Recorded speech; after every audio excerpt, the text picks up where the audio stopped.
En Belgique, en région flamande, une femme passionnée de saut en parachute va sauter dans le vide sans savoir que son sac a été volontairement saboté. Elle décédera sur le coup et la police va vite comprendre qu'il s'agit d'un meurtre. En fouillant dans sa vie, les policiers vont découvrir de nombreux secrets. Pour tout savoir sur la mort de Els van Doren, lançons-nous tout de suite dans la vidéo.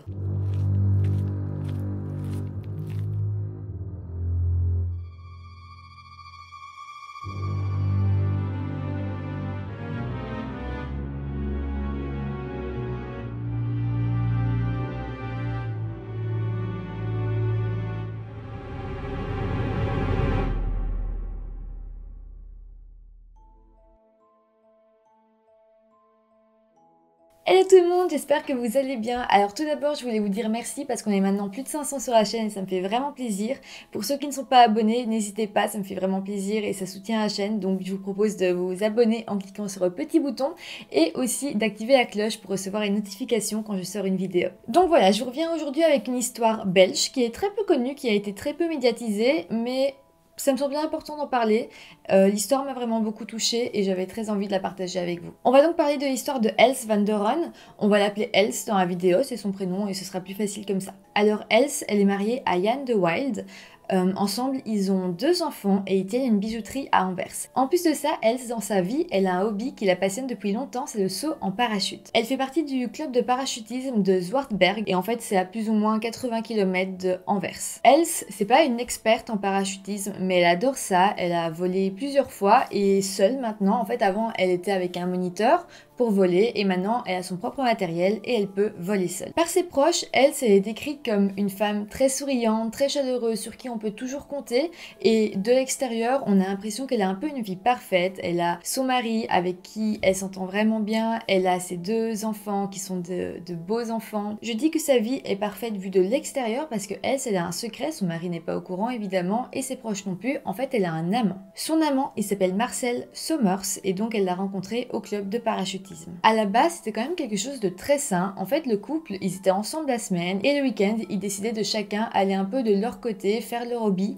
Donc elle allait au club de parachutisme. Les enfants, ils allaient chez leurs grands-parents. Et pour ce qui est de Jan, en fait, lui, il faisait beaucoup de sculptures et il aimait bien réparer les montres. Donc voilà, je trouve que c'était quand même une démarche assez saine de se dire bon ok on est ensemble toute la semaine mais voilà c'est pas parce qu'on est un couple qu'on doit tout faire ensemble donc le week-end on va chacun de notre côté. Ce qui n'a plus été très sain en fait c'est quand Els a commencé à avoir un amant donc Marcel Sommers et donc elle dormait en fait avec lui le week-end quand elle allait au club de parachutisme. Il faut savoir que pour Jan, le mari de Els, c'était totalement normal que Els dorme au club de parachutisme le week-end. Il faut savoir qu'en fait Els, elle avait vraiment une double vie, c'est-à-dire qu'elle n'était pas triste dans son mariage, triste dans son couple, elle vivait très très bien son couple, d'ailleurs elle était très heureuse, elle n'avait pas du tout envie de quitter son mari, simplement le week-end elle avait une toute autre vie où elle se plaisait très très bien avec Marcel et elle en oubliait comme complètement son mari. Nous allons maintenant parler de la journée du 18 novembre 2006. Ça s'annonçait être une très belle journée pour Els. En fait, elle allait sauter en parachute et c'est chouette parce que souvent les sauts sont annulés parce que les conditions météorologiques ne le permettent pas et cette journée-là, il faisait super beau et Elle était vraiment contente. Ce qui est très important, c'est comme je vous disais tout à l'heure, elle saute seule et donc elle a son propre matériel. Ce n'est pas le matériel du club de parachutisme, c'est le sien qu'elle a acheté, qu'elle reprend à chaque fois chez elle et donc qu'elle ne laisse pas comme ça au club de parachutisme, elle l'a tout le temps sur elle.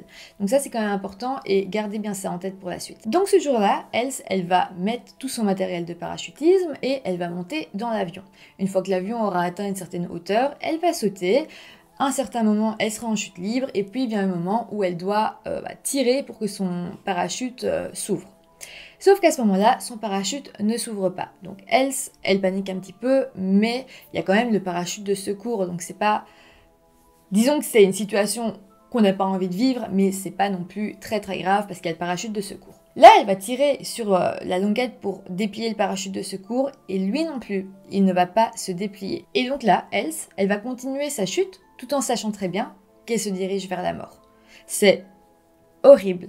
Et ce qu'il y a de plus horrible encore, c'est que tout ça a été filmé parce que Elle avait sur elle une caméra style GoPro pour pouvoir filmer son saut. ça doit être atroce de savoir qu'on va mourir et qu'on peut juste rien faire et qu'on doit juste attendre. Je peux même pas l'imaginer. Bref, finalement, elle va s'écraser dans un jardin, elle va mourir sur le coup et la police va arriver. Là, le corps de Else va être emmené en ambulance, bien qu'elle soit déjà morte, et la police va commencer à enquêter. Là, ils vont se rendre compte très vite qu'on est sur une scène de meurtre parce qu'on va très bien voir que le matériel de Else a été saboté. Et là, l'enquête pour meurtre va s'ouvrir. Donc juste après, l'entourage de Else va être auditionné. On va auditionner son mari, sa fille, les gens du club de parachutisme. Et très vite, le mari et la fille de Else vont être suspectés. Donc malgré qu'ils étaient considérés comme suspects, ils vont rester en liberté. Et là, en fait, Yann, donc le mari de Else, va décider d'aller parler à des gens du club de parachutisme. Il faut savoir que dans ce club, il y a une femme qui les a pointés du doigt devant la police et donc c'est à cause d'elle que Yann et sa fille sont les premiers suspects. Cette femme, elle s'appelle Else Klotmans, donc elle a le même prénom que la victime, donc pour se faciliter la vie pendant la vidéo, on va l'appeler Babs. Babs, c'était tout simplement son surnom. Alors Babs, c'est une institutrice flamande qui a 22 ans et qui, elle, a parlé à la police en disant justement que Else trompait son mari avec quelqu'un du club de parachutisme et que voilà, c'était fort possible que si son mari l'avait découvert, eh bien, il aurait pu bousiller le matériel de sa femme pour la tuer. Elle a aussi expliqué que la fille de Else pouvait aussi être dans le coup. Donc là, Babs, elle a porté de très grosses accusations sur la famille de Else. Quand Yann est venu parler aux gens du club de parachutisme, eh bien Babs, ça a été la première à aller parler à Yann pour lui dire que voilà, tout le monde dans le club était au courant, que Else le trompait, que ça faisait 5 ans, que Marcel, il avait lui aussi une épouse qui était très jalouse. Enfin voilà, elle a commencé à vraiment salir le nom de Else et voilà, Yann il l'a très mal pris et il a décidé de bannir un petit peu tous les gens du club de parachutisme pour les éviter qui viennent à l'enterrement de Else. Et là, on va arriver au jour de l'enterrement de Else et en fait, Babs va se pointer et va se faire voir, va dire bonjour à des gens, faire de grands sourires et puis finalement, elle va repartir. Là, ça va quand même pas mal énerver Yann et surtout que c'est très bizarre, on comprend pas trop pourquoi Babs est un petit peu partout, pourquoi elle parle autant, pourquoi elle accuse des gens, enfin...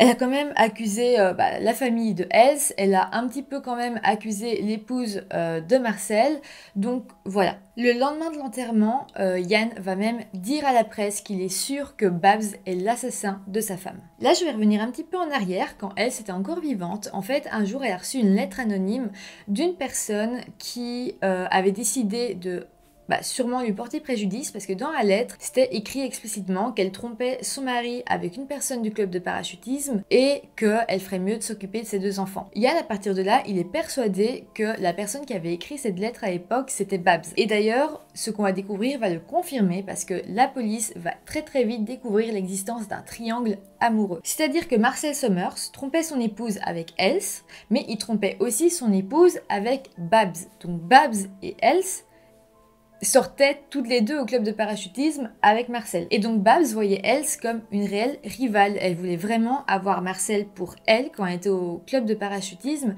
et Else était un petit peu dans ses pattes quoi. Quand la police va apprendre ça, ils vont décider de convoquer Babs une 2e fois. Mais là, quelque chose qui va venir confirmer que Babs a réellement quelque chose à se reprocher, c'est que la veille de l'audition qu'elle devait avoir auprès de la police, Babs a fait une tentative de suicide. Heureusement pour elle, ça n'a pas marché, donc elle est toujours bien en vie, mais à partir de là, elle est devenue la suspecte numéro 1. À partir de là, la police va encore plus creuser dans le passé de Else avec Babs et avec Marcel, et là, ils vont découvrir qu'une semaine avant la mort de Else, en fait, Babs, Marcel et Else avaient dormi dans le même appartement tous les 3. Donc déjà, ça c'était un petit peu malsain, mais bon, soit.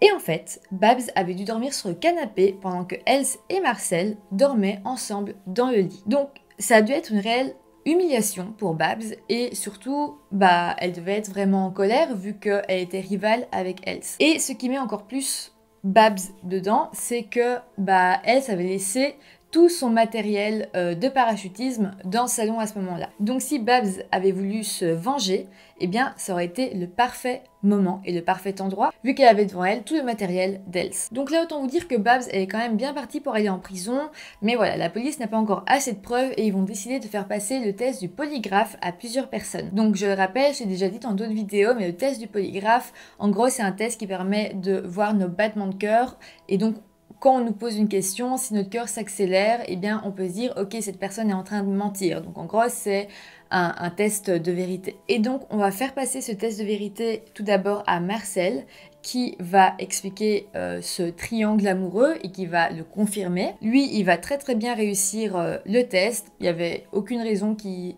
tue Else, ça se passait super bien avec elle. Donc voilà, il est écarté de la liste des suspects. On va ensuite faire passer le test du polygraphe à Yann, le mari de Else. Et lui aussi va être écarté de la liste des suspects parce que voilà, on comprend très bien qu'il n'était pas du tout au courant de la liaison entre sa femme et Marcel. Et puis, on va demander à Babs pour lui faire passer le test du polygraphe, mais elle va refuser. Donc il faut savoir que c'est totalement dans son droit de refuser et que les résultats du test du polygraphe ne sont pas recevables en cours de justice. Finalement, Babs va quand même être arrêtée et inculpée 2 mois après la mort de Else. Mais elle sera libérée sous caution en janvier 2008. Et son procès aura lieu le 24 septembre 2010 à la cour d'assises de Tongres. Il faut savoir que pendant le procès, qui a quand même eu lieu 3 ans après le meurtre, Babs continuait de clamer son innocence. Selon elle, elle n'avait strictement rien fait et c'est vrai qu'on n'avait aucune preuve physique contre elle. Après, on avait quand même beaucoup de preuves et tout qui indiquait que c'était quand même elle qui avait causé le meurtre de Else. À la fin du procès, le procureur va proposer qu'on la condamne à perpétuité, mais les jurés vont voter et elle va seulement avoir 30 ans de prison.